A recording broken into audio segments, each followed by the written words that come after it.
Welcome to the Explainer. Have you ever really thought about how all the stuff in your life gets to you? We're talking millions of products crossing huge oceans. Well, today we're going to pull back the curtain on the massive, purpose-built world of cargo ships that make all of that possible. I mean, how do you ship cars, coal, and couches all across an ocean? It seems impossibly complex, right? You can't just pile everything onto one big boat. But the secret, the answer, really, lies in this one single, really powerful idea that has basically shaped all of global trade for centuries. And here it is, the core principle. The cargo shapes the ship. It's that simple. You don't build a ship and then try to figure out what to cram inside it. No, you look at what you need to move. Is it a liquid? Is it a solid? Is it already in a box? Does it have wheels? And you design the perfect vessels specifically for that. And that right there is why we have such a fascinating, diverse fleet of specialized ships sailing the seas today. All right, let's get into it. We're going to see how this principle works by looking at 4 major categories of cargo vessels that, between them, handle pretty much everything. Okay, first up, the versatile originals, conventional cargo vessels. So let's start with a classic logistics problem. What do you do with cargo that's just awkward? You know, it's too big, it's oddly shaped, it just won't fit into a standard shipping container. Think about huge pieces of factory machinery or massive steel beams. Well, the solution is the original workhorse of the sea, the conventional cargo vessel. These ships are built to handle what's called break bulk cargo, and that's just a fancy term for stuff that has to be loaded individually, piece by piece. What really makes these ships special, their defining feature, is their self-sufficiency. See those cranes on deck? That means they can sail into smaller, less developed ports, places that just don't have the giant shoreside equipment that, say, a modern container ship needs. This makes them absolutely essential for getting project cargo to some of the most remote locations on the planet. Okay, so here's the crucial trade-off. On one hand, you've got incredible flexibility. These ships can carry almost anything to almost anywhere, but that flexibility comes with a price. Loading and unloading is way slower, it takes a lot more people, and honestly, there's a higher risk of damage compared to the neat, sealed, standardized world of container shipping. All right, so that takes care of the unique, oversized stuff. But what about the complete opposite challenge? How do you move a literal mountain of a single raw material? I'm talking millions of tons of grain or coal or iron ore. And do it economically? The answer is just immense, mind-boggling scale. You design a ship that is, for all intents and purposes, a giant floating bin. And that's exactly what a bulk carrier is.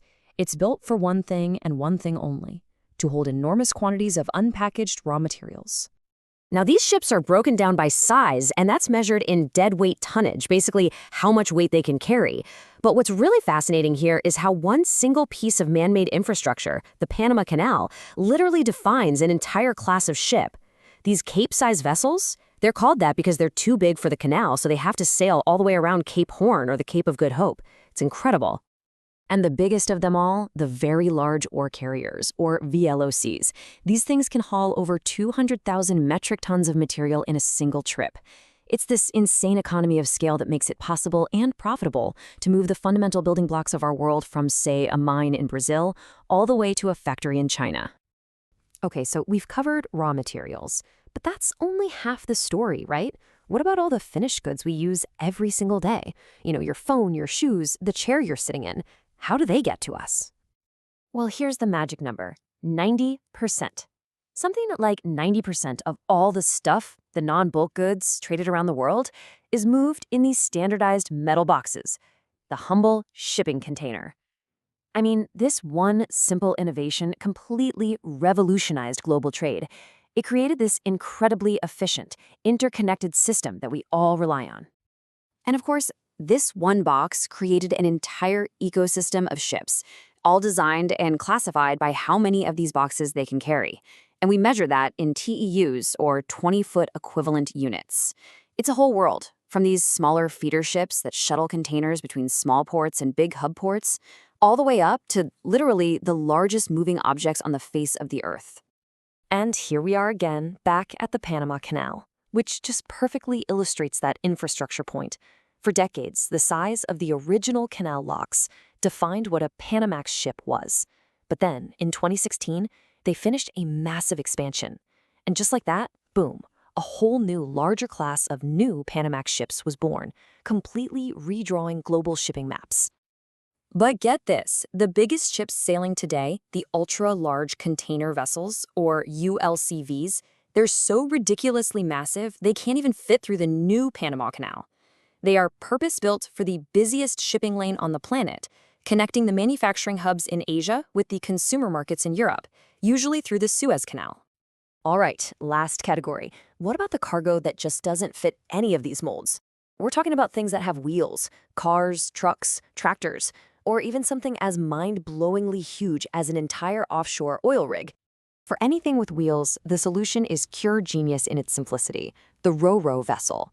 Ro-Ro stands for roll-on/roll-off, and honestly, the best way to think about it is as a multi-story floating parking garage. You literally just drive the vehicles on, park them, and then drive them off at the destination. Yeah, the whole process is just incredibly quick and efficient. A big ramp comes down to the dock, the cars and trucks are driven right on board, it gets secured for the trip, and then at the other end, they're just driven right off.